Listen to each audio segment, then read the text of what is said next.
Barka da zuwa tashar tsakar gida.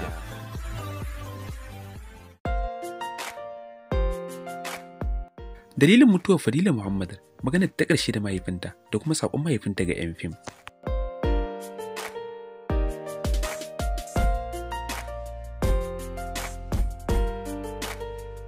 An shiga juyayi a masana'antar Kannywood sakamakon rashi da aka yi na ɗaya daga cikin jarumai mata kuma matashiya mai ƙarancin shekaru, wato Fadila Muhammad, wacce aka fi sani da Ummi Lollipop ko kuma Ummi Hubbi.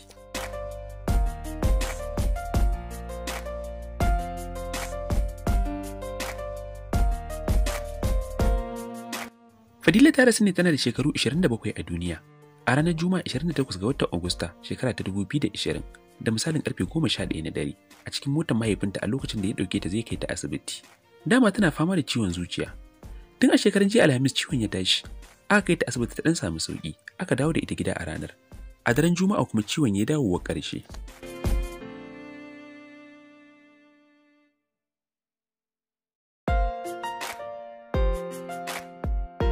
Mujallar fim ta samu zantawa da mahaifinta a gurin zaman makokinta bayan an dawo daga jana'izarta, inda ya shi mata albarka ya yi mata fatan rahama, kana ya bayyana yadda take matuƙar yi masa biyayya.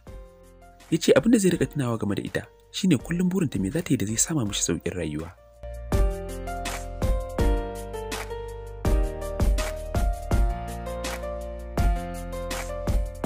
Game da maganar ta ƙarshe da Fadila, Malam Muhammad ya ce, jiya na ɗauke ta zan kai ta asibiti, ta ce min baba, ka yi haƙuri, na ga kana ta wahala da ni.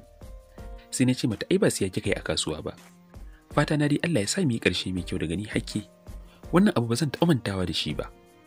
A nan ma sai Shauƙi ya fusge shi ya shiga kuka.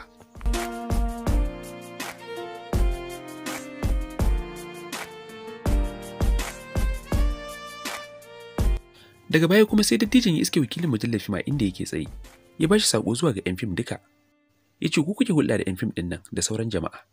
Don Allah ku taimake ni, ku faɗa wa mutane inda wanda ke da wani alƙawari na bashi tsakanin shi da Ummi. Don Allah kada ya ƙasa a gwiwa ya zo har gida ya sanar da ni.